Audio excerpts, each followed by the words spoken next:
안녕하세요. 12월 달에 산타랠리, 그러니까는 미국이 기준금리 인상 속도를 많이 늦출 거다. 그리고 내년 상반기쯤에 기준금리를 낮출 거다라는 이런 이야기들 때문에 산타랠리도 오고 한국 코스피나 미국의 나스닥이나 주가가 좀 올라갈 걸로 내심 기대를 했는데 이제 점점 미국의 소비자 물가 지수 발표 혹은 미국 기준금리 인상 시기가 다가오니까는 분위기가 지금 바뀌고 있죠.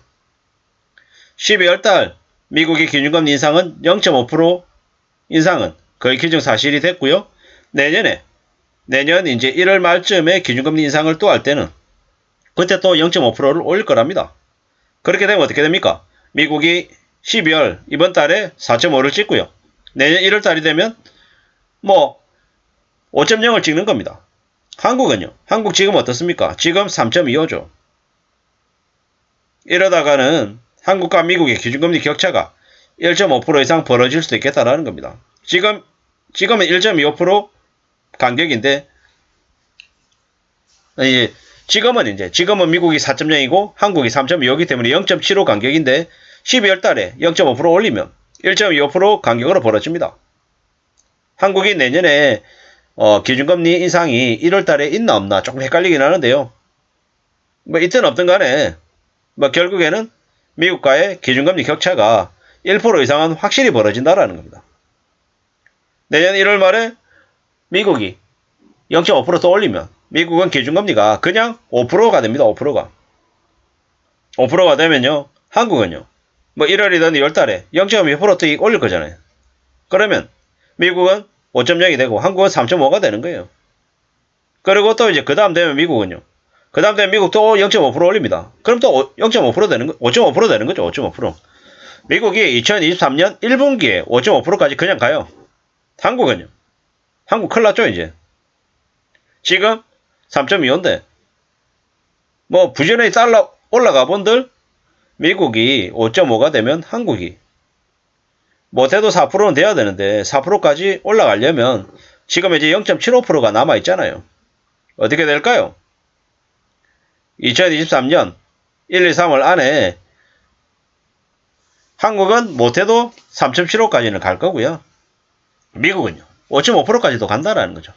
그러면 무려 1.75%의 간격이 벌어질 수도 있다. 그러면 미국이 저렇게 가파르게 올리면 한국은요.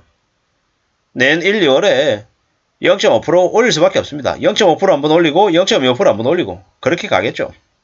그렇게 해서 어떻게든 내년 1분기에 한국이 4.0까지는 가야 미국이 5.5%인 걸 겨우 간격을 줄이려고 안간힘을 쓰는 정도 수준밖에 안 된다라는 거죠.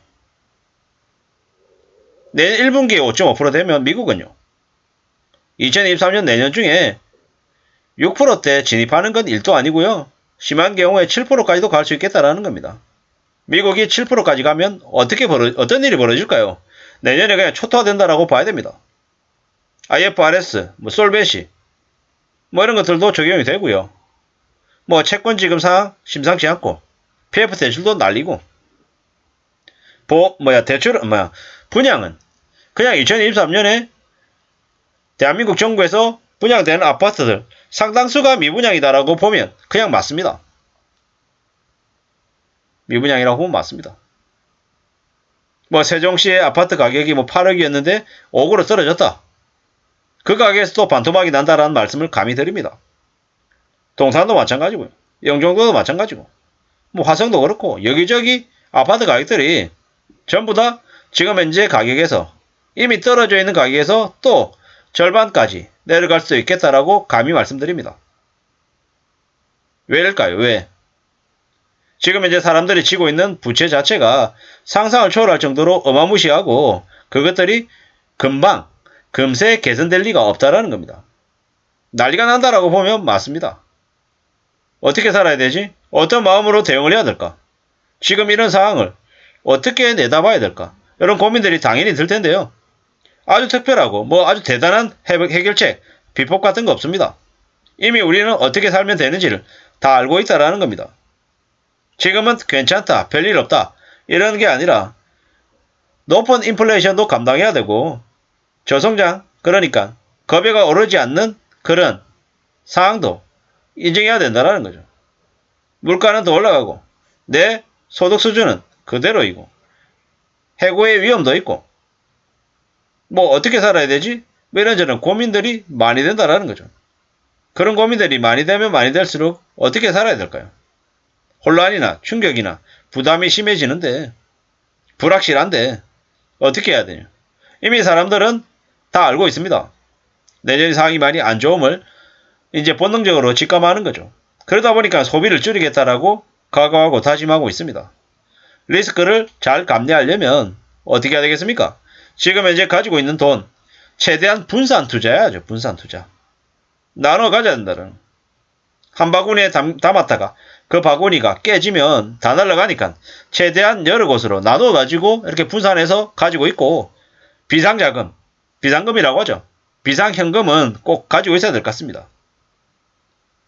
매달 벌어서 매달 쓰는데 남는 거 하나도 없는데 무슨 비상금을 마련하라는 얘기냐? 이럴 수 있지만 좀 심한 경우에는 마이너 대출 받아서 하다못해 100만, 200만 원, 300만 원이라도 현금화해서 가지고 있는 것도 필요하다는 말씀을 드립니다. 왜겠습니까? 왜 이런 말씀을 드리겠습니까? 갑작스럽게 급전은 필요한데 대출이 나오지 않고 막 이러면 틀어막히면 뒤집어지잖아요. 그러한 혼란, 충격을 막기 위해서라도 그러한 비상자금이 필요하다는 말씀을 드립니다. 게다가 이렇게 경제가 안 좋고 불황이고 불확실성이 심해질수록 건강을 최우선으로 챙겨야 됩니다. 건강해야 일을 조금 더 하든 아니면 힘들고 어려운 일이 생겨도 감내하고 견딜 수 있다는 겁니다. 체력이 안 되면 일하고 싶어도 못하는 거고요. 아프면 돈이 더 들어갑니다. 무리하게 빚을 져서 어쩔 수 없이 일을 돼야 되는 처지가 아니라면 자기의 건강에 자기의 체력에 맞게끔 일을 해야 된다는 겁니다. 지금처럼 구조조정이 심하고 회사에서 내보내려고 안간힘을 쓰는데 저는 칼출근 칼퇴근 하겠습니다. 이렇게 얘기하기도 쉽지 않을 겁니다. 하지만 잘 확인하고 영리하게 지금의 상황을 잘 헤쳐나가야 된다는 거죠. 어떻게든 앞으로의 5년을 살아남아야 그 다음을 생각할 수 있는 것 같습니다. 지금을 잘 견디고 잘 유지해야 된다는 말씀을 감히 드리는 거죠. 함부로 뭘 하겠다고 지금은 떠벌리거나 아니면 움직여서는 안 된다는 겁니다.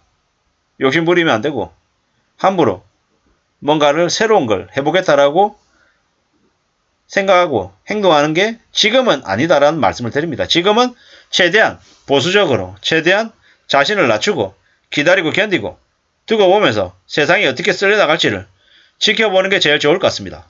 함부로 움직이지 말고 어떻게든 살아남아야 된다. 살아남아야 그 다음이 있다. 라는 말씀을 드리면서 마칠까 합니다. 감사합니다.